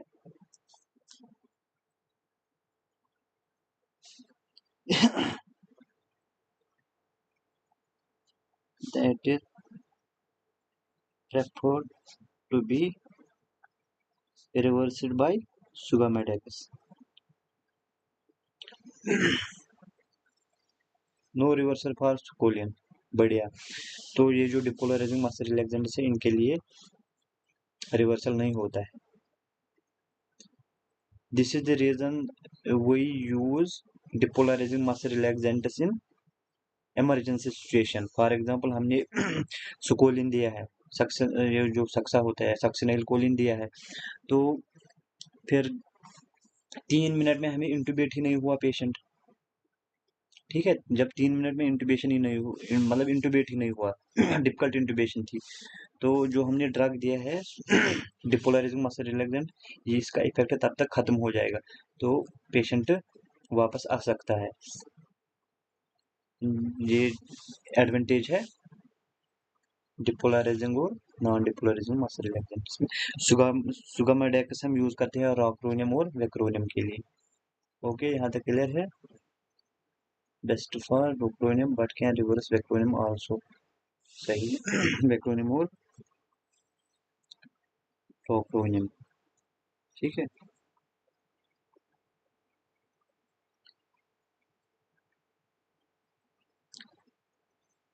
अब क्वेश्चन है thrombocytopenia is the condition when platelet count। Thrombocytopenia कौन सी कंडीशन है?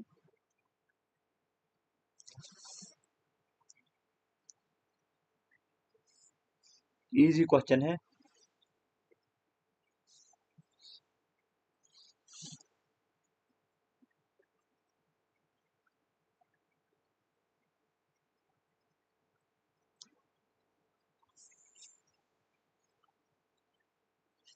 Thrombocytopenia less than 1.5 lakh. हाँ,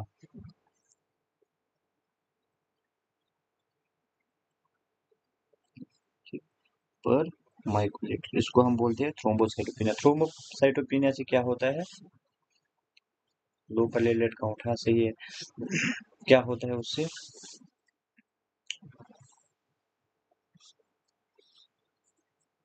कोगुलेशन एरर होते हैं। ठीक है, ये क्वेश्चन भी इजी था। हाँ, अब क्वेश्चन है, मुझे नहीं लगता है ये क्वेश्चन रिपीट होगा, बट यहाँ पे हम देख लेंगे। ठीक है, क्लास ऑफ प्रोटोमेन ब्रोमाइड। ठीक है, आपने प्रोटोमेन सल्फेट सुना है?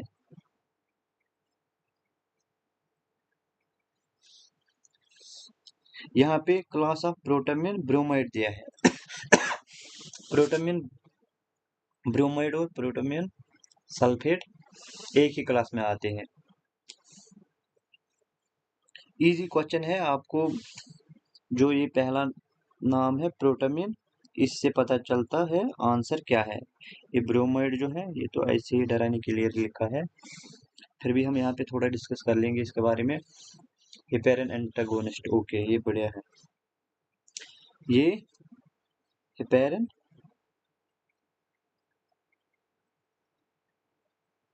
एंटागोनिस्ट, ठीक है, मतलब एंटीडोट। ठीक है, और हेपेरिन। ये जो प्रोटोमेन सल्फेट होता है, ये कहाँ से डिराइव करते हैं हम?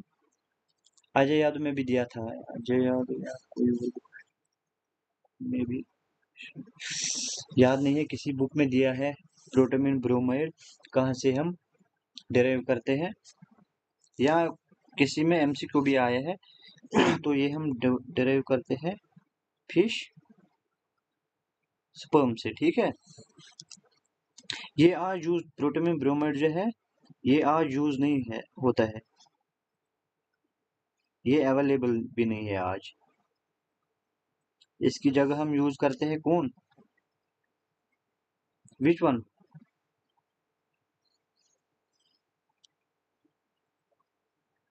प्रोटोमेन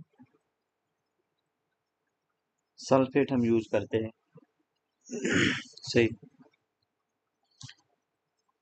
प्रोटोमेन सल्फेट सेम एंटीडोट है हेपेरिन के लिए।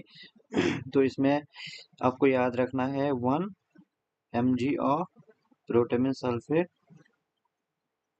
Neutralises 100 units of 100 units of heparin. ठीक है, अगर आपने फॉर एग्जाम्पल आपने 500 यूनिट दिए हैं पेशेंट को दिया है आपने 500 यूनिट्स ऑफ हेपेरिन, तो आप प्रोटोमेन सल्फेट कितना दोगे?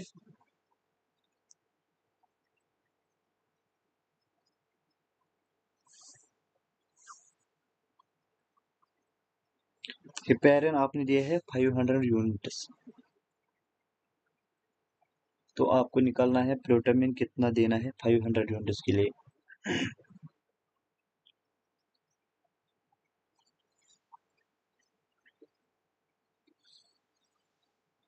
5 क्या 5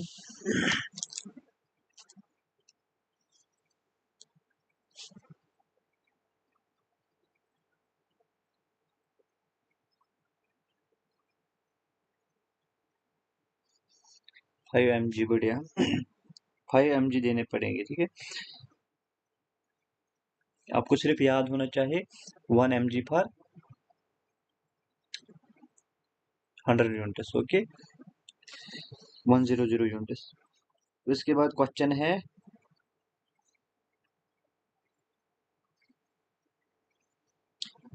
which score is used to discharge patient from PECO। Ajay Yadav में ये भी है, अगेन इन अजय यादव में ये भी दिया है कौन सा स्कोर है पेशेंट को पैको से डिस्चार्ज करने के लिए। एल्ड्रिड स्कोर बढ़िया। हाँ इसमें एक मिनट, इसमें हम कुछ जिसको एल्ड्रिड स्कोर के बारे में नहीं पता है वो एक बार थोड़ा लिख लीजिए, राइट इट डाउन।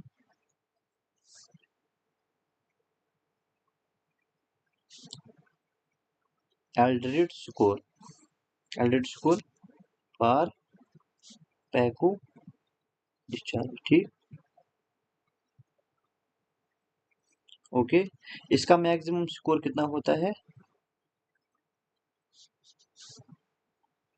20। इसमें कुछ पैरामीटर्स होते हैं, ईच पैरामीटर का स्कोर हो सकता है 0, 1 और 2। ठीक है, अगर पेशेंट का स्कोर अबो 9 होगा मतलब 10 होगा तो उसको हम डिस्चार्ज कर सकते हैं पैको से। अगर स्कोर लेस देन 9 तो not fit for discharge from PACU. Okay,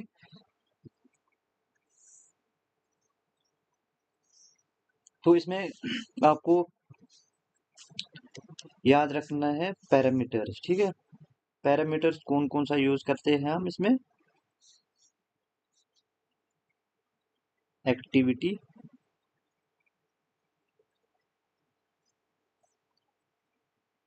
respiration, circulation, consciousness और ऑक्सीजन सैचुरेशन।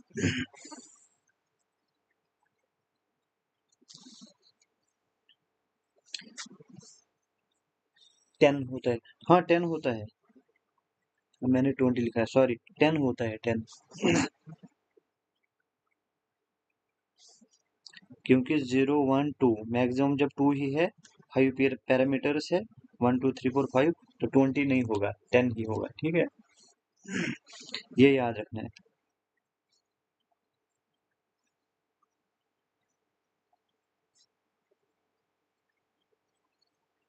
अगर एक्टिविटी कुछ नहीं होगी तो 0, अगर ये मूवमेंट कर रहा है 2 एक्सट्रीमिटीज, ठीक है 2 लिम्ब्स हैं, इसके लिए 1 स्कोर है। अगर ये ऑल मूवमेंट्स तो 2 स्कोर बनता है। रेस्पिरेशन अगर एपनिया है तो 0 स्कोर बनता है।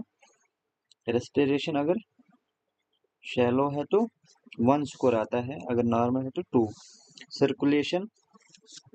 सर्कुलेशन हम कैसे देखते हैं, हमें बीपी मेजर करना होता है। जो प्री ऑपरेटिव जो बीपी होता है, अगर यहाँ पे ±50 होगा, मतलब अगर आपको बीपी होगा प्री ऑपरेटिवली फॉर एग्जांपल 120/80, अब आपने एल्ड्रिड स्कोर में देखा है 180/समथिंग, तो यहाँ पे डिफरेंस है 50 से ज्यादा, तो इसका स्कोर मिलेगा यहाँ पे 0। ठीक है,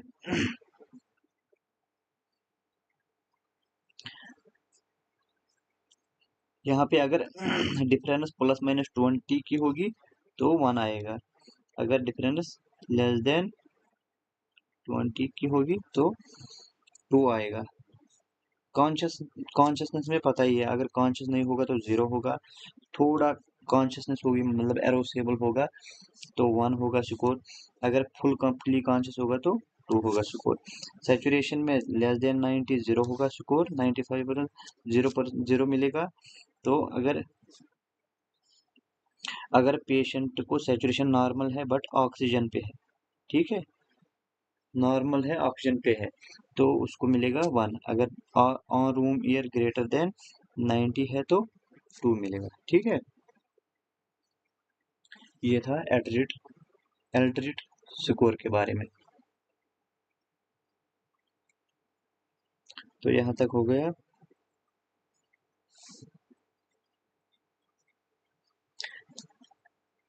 यहाँ तक क्लियर है, एक बार कंफर्म।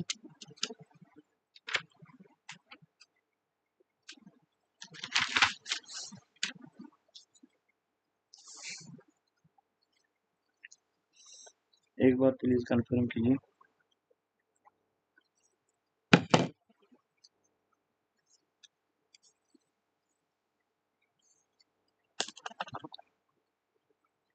यहाँ तक क्लियर है।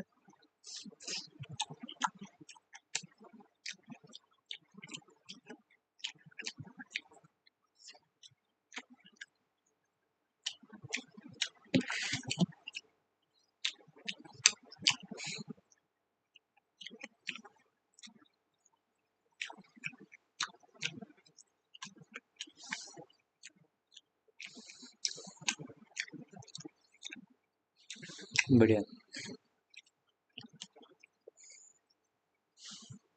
नेक्स्ट क्वेश्चन क्या है, आंसर तो आ गया कमेंट बॉक्स में।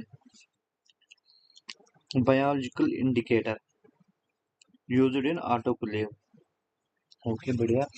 जियोबैसिलस स्टीरोथर्मोफिलस, ठीक है। ऑटोक्लेव क्या होता है?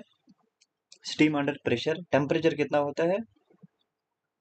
सर चिप्स खा रहे नहीं, ये वाटरमेलन था। हैंदवैन क्रोशिर पर मुदस्सिर भाई को 4G चल रहा है या 2G?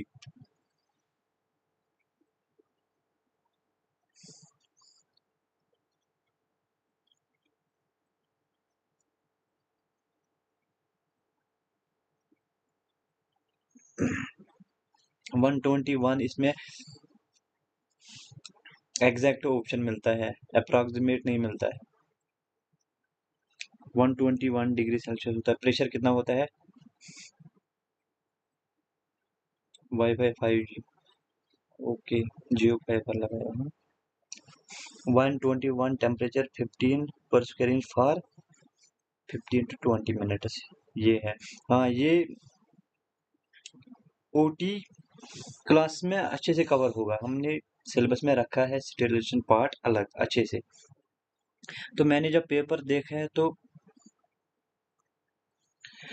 उस टाइम क्या बोलूँगा मैं, उस टाइम मुझे लगा कि सिलेबस हमने अच्छे से फ्रेम किया है। जो भी हमारे स्टूडेंट्स हैं उनको डिसअपॉइंट नहीं होना पड़ेगा आफ्टर एग्ज़ाम। तो इस चीज़ से मुझे फिर खुशी हो गई है। सिलेबस हमारा परफेक्ट है, जो भी हमने सिलेबस में रखा है वही आया है। देखो कुछ लेक्चर्स हमने दिए हैं, उसमें से 5-10 क्वेश्चन बन रहे हैं इस पेपर में।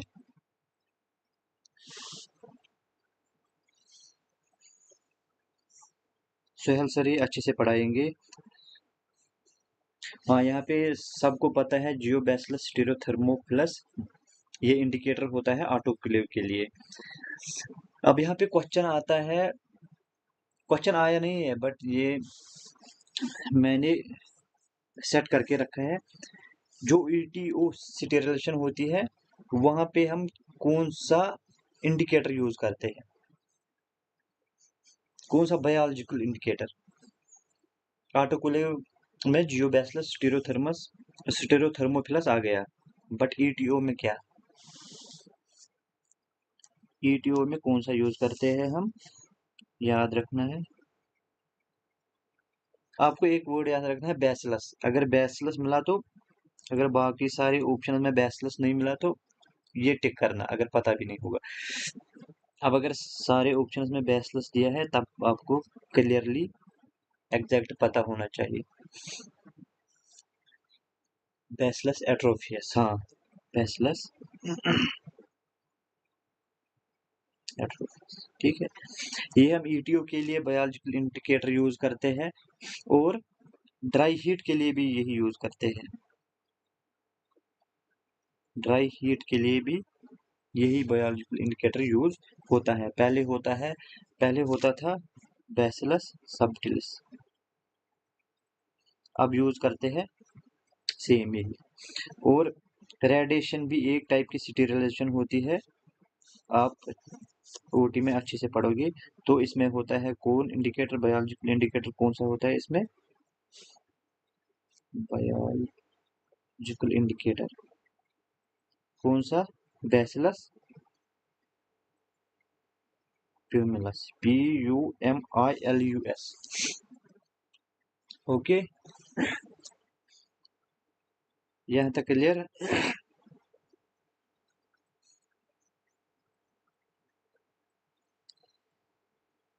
नेक्स्ट क्वेश्चन,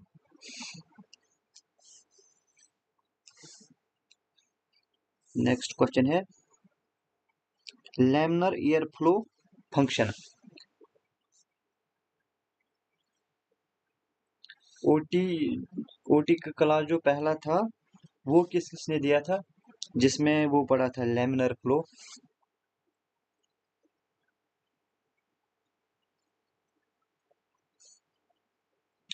सर सिलेबस कैसे मिलेगा आपका, सिलेबस अपने वो व्हाट्सएप ग्रुप में आया है, बैच 1 के लिए आया है सिलेबस, आप वो चेक करना एक बार, ठीक है। रिड्यूस एयरबॉर्न, हाँ यहाँ पे बढ़िया बढ़िया सहल सर ने पढ़ाया है ये। गौरव भाई आंसर भी बता दीजिएगा सुहेल सर के साथ साथ। इजी क्वेश्चन है ये, आपको आना चाहिए। रिड्यूस एयरबॉर्न माइक्रोबियल कंटेमिनेशन, हाँ ये होता है लैमिनर एयर फ्लो होता है यूनिडायरेक्शनल। सुहेल सर ने ये अच्छे से पढ़ाया है कैसे ये एयर फ्लो कैसा होता है, एक पढ़ाया था उसने वर्टिकल, आपको याद होगा। और उसने वो फिल्टर्स के बारे में भी बताया था, कौन से फिल्टर्स यूज होते हैं ओटी में,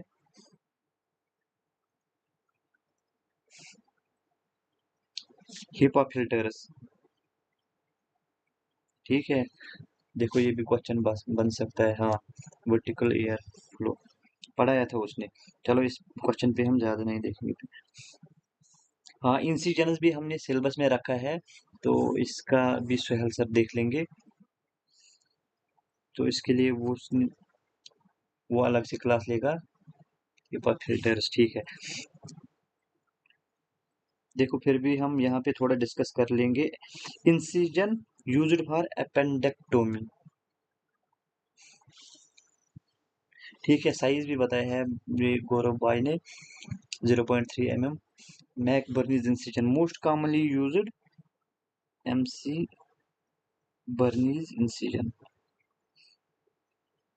इसमें क्या होता है, मसल कट नहीं होती है, वो स्प्लिट होती है, वहां पे जो दो मसल्स होते हैं उनके बीच में इंसिजन देते हैं, तो जब हम रिट्रैक्ट करते हैं तो मसल स्प्लिट होती है, उससे क्या होता है, पेन लेस होती है, तो हीलिंग भी जल्दी हो सकती है, ठीक है। तो अदर इंसिजन्स, जो और इंसिजन्स है उसमें आते हैं लेंस इंसिजन, सुहेल सर अच्छे से पढ़ाएंगे, राथरफोर्ड मॉरिसन इंसिजन और लोअर मिडलाइन इंसिजन। इसका तो सुहेल सर देख लेंगे, अभी मुझे ये क्वेश्चन सॉल्व करना था तो यहाँ तक मैंने बताया, ठीक है। आगे बढ़ते हैं। पोजीशन ऑफ पेशेंट ड्यूरिंग कॉलिसिस्टेक्टोमी, हाँ क्वेश्चन ठीक है। बढ़िया क्वेश्चन है। यहाँ पे सबको पता है कॉलेस्टोमी क्या होती है, रिमूवल ऑफ गॉल ब्लैडर, ठीक है, रिमूवल ऑफ गॉल ब्लैडर। जब ये हम रिमूव करते हैं, ये दो तरीके से हम रिमूव कर सकते हैं, या लैब या ओपन, ठीक है, या लैब या ओपन। ओपन वाले में क्या पोजीशन देते हैं हम, ओपन वाले में पोजीशन होती है सुपाइन, ऑप्शन में सुपाइन ही मिलेगा। थोड़ा एक्स्ट्रा बता रहा हूं मैं, सुपाइन विद, कभी कभी हम रखते हैं सैंड बैग, देखा होगा आपने जब जनरल सर्जरी ओटी में हम देखते हैं ड्यूरिंग वो कॉलेस्टोमी, ओपन कॉलेस्टोमी जब होती है, तो कभी कभी हम रखते हैं sand bag under right scapula. और ये जो लैब कोली होती है, इसमें भी सुपाइन ही मिलेगा ऑप्शन, सुपाइन पोजीशन देते हैं हम पेशेंट को, supine position plus head up देते हैं, प्लस लेफ्ट टिल्ट देते हैं, ठीक है, यहाँ तक समझ आया। लेफ्ट टिल्ट, हेड अप मतलब रिवर्स टर्न बर्ग, ठीक है, रिवर्स टर्न बर्ग। और लेफ्ट टिल्ट होता है right side elevated, right side elevated मतलब लेफ्ट टिल्ट कितने डिग्री का होना चाहिए, 10 to 50 डिग्री, ठीक है, हेड अप मतलब रिवर्स टर्न विद राइट, ठीक है, यहाँ तक क्लियर है।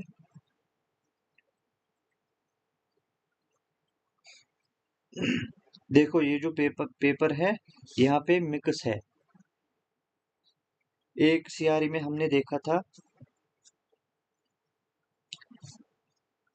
एक सीआरई में हमने देखा था सिर्फ एनेस्थीसिया का पेपर था, और एक सीआरई में देखा था एनेस्थीसिया प्लस ओटी था, और एक सीआरई देखा उसमें ज्यादा ओटी था, ठीक है। अब ये जो एम्स गोरखपुर वाला पेपर है, इसमें ओटी और एनेस्थीसिया मिलके है, ठीक है, आप देखो, और जनरल भी आता ही है, वो तो पता ही है।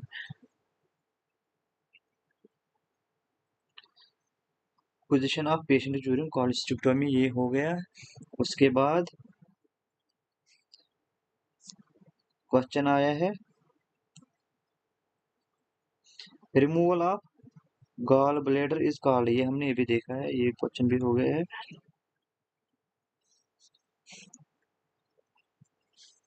उसके बाद क्वेश्चन है बर होल, ये क्या होता है, ओटी वाले, ओटी ओटी ओटी ओटी वाले प्लीज, ये बर होल किसके रिलेटेड है, बर होल इज रिलेटेड टू कौन सी सर्जरीज में, ये न्यूरो सर्जरी में करते हैं हम, क्रैनियल सर्जरीज, ठीक है। इसमें जो हमारा सिकल होता है उसमें ऐसे होल बनाते हैं, वो जो एक होल ड्रिल करते हैं इसमें, उसके बाद अगर बायोप्सी लेनी होगी तो बायोप्सी लेते हैं, या इवैक्यूएशन ऑफ पस, या हेमाटोमा भी हो सकता है, वो भी हम निकाल सकते हैं, ओके, बढ़िया, न्यूरो सर्जरी, ठीक। उसके बाद patient of septoplasty, okay, DNS, DNS क्या होता है, डिविएटेड टू रिड्यूस आईसीटी, ठीक है, डिविएटेड नेजल, इसके लिए जो सर्जरी होती है उसको हम बोलते हैं सेप्टोप्लास्टी, सेप्टोप्लास्टी हम यूज करते हैं डीएनएस के लिए, वहां पे ये जो डिविएटेड होता है, ये सेप्टम हम स्ट्रेट करते हैं, ठीक है। इसकी पोजीशन, पेशेंट की पोजीशन बतानी है यहाँ पे, सेम पोजीशन होती है सुपाइन, वहाँ पे ऑप्शन में यही होगा सुपाइन, या अगर उन्होंने थोड़ा पेपर में डिफिकल्टी रखी है तो वहाँ पे प्लस हेड एलिवेटेड होगा। अगर और थोड़ा डीप में गया तो वो हेड एलिवेटेड की जगह टर्म यूज करेगा रिवर्स बर्ग 10 to 15 डिग्री। ठीक है, हेड एलिवेटेड। हाँ, यहाँ तक क्लियर है।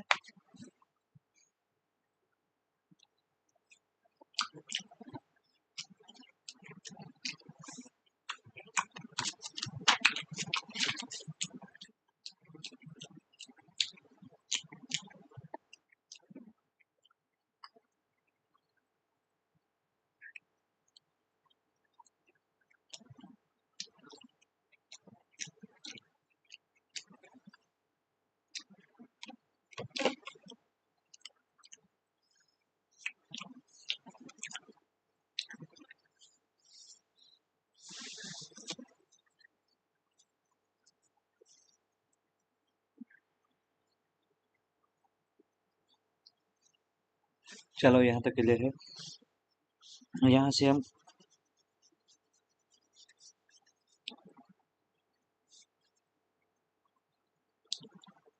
मायो स्टैंड, हाँ मायो स्टैंड किस किसने देखा है सर? Enough today, okay. हम मुझे लगता है हम यहीं पे रैप अप करेंगे। इसके लिए हम और एक लेक्चर लेंगे, वो हमारे रजिस्टर्ड कैंडिडेट्स के लिए होगा, वो अच्छे से बोर्ड पे पढ़ाऊंगा मैं, ठीक है।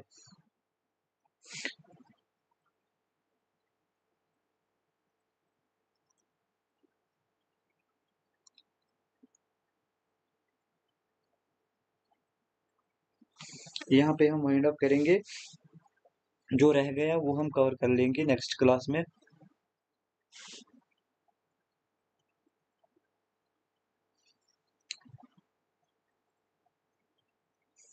यस सर, ज़्यादा नहीं रहा है तो नेक्स्ट क्लास अच्छे से लेंगे इसका, और हम नेक्स्ट क्लास में अपना वो इंग्लिश कंटिन्यू करेंगे, कंजक्शन और क्या रह गया था हमारा, एडवर्ब्स। ठीक है, उसके बाद हम आते हैं एक्टिव पैसिव पे और डायरेक्ट इनडायरेक्ट, उसके साथ ही हमारा इंग्लिश डन हो जाएगा। उसके बाद हम कंप्यूटर स्टार्ट करने वाले हैं, कंप्यूटर के भी 5-8 क्लास लेंगे तो वो भी क्लियर होगा। उसके बाद हम बेसिक मैथ, उसके बाद रीजनिंग, तो हमारा सिलेबस अच्छे से कवर होगा। तो हमारा प्लान है सीआरई से 1 मंथ पहले सिलेबस कंप्लीट करना, उसके बाद जो लास्ट मंथ रहेगा तो उसमें हम सिर्फ एमसीक्यूज करने वाले हैं, जो टेस्ट सीरीज हम करेंगे। तो लास्ट मंथ में जो जो मतलब जिसकी परफॉर्मेंस पीछे रहेगी उसके मतलब उसके साथ हम थोड़ा सख्ती से पेश आएंगे, मतलब उसके साथ थोड़ा फोर्स करेंगे पढ़ने के लिए, ठीक है।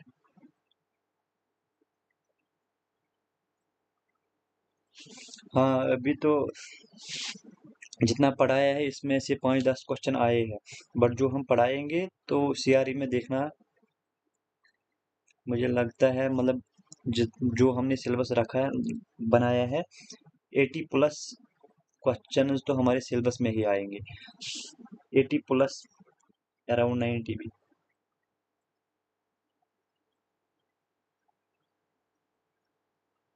तो कुछ स्टूडेंट्स हैं जिनके मार्क्स अभी जो टेस्ट हुए हैं कम आ रहे हैं, तो 1-2 स्टूडेंट्स को मैंने मैसेज की है,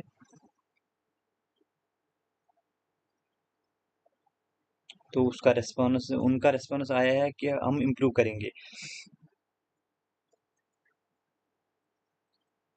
ठीक है, हम चाहते हैं कि आप सब हमारा साथ दो और हम आपके साथ रहेंगे सिलेक्शन तक। सिलेक्शन के बाद भी अगर आप लोगों को फिर याद रहे।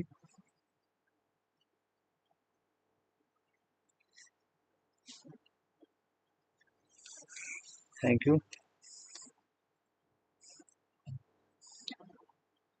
रिजल्ट कल अपलोड होगा और सब स्टूडेंट से रिक्वेस्ट है कि वो अपना जो रजिस्ट्रेशन नंबर है वो क्लियरली वो फिल कीजिए।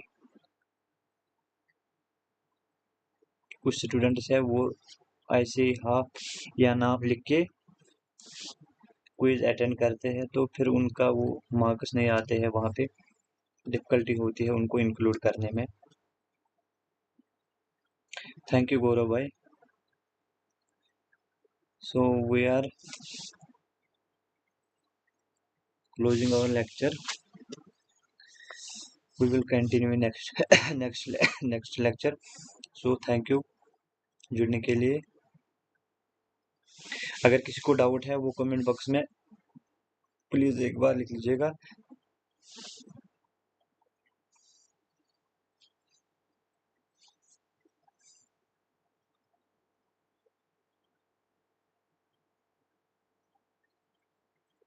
किसी को डाउट है?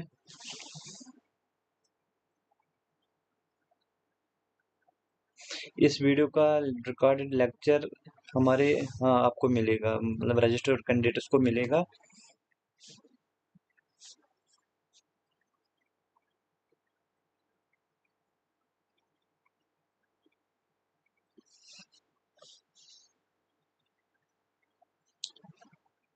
जो नॉन रजिस्टर्ड है उनको हम MCQ कराएंगे और उनके लिए नेक्स्ट टास्क भी है।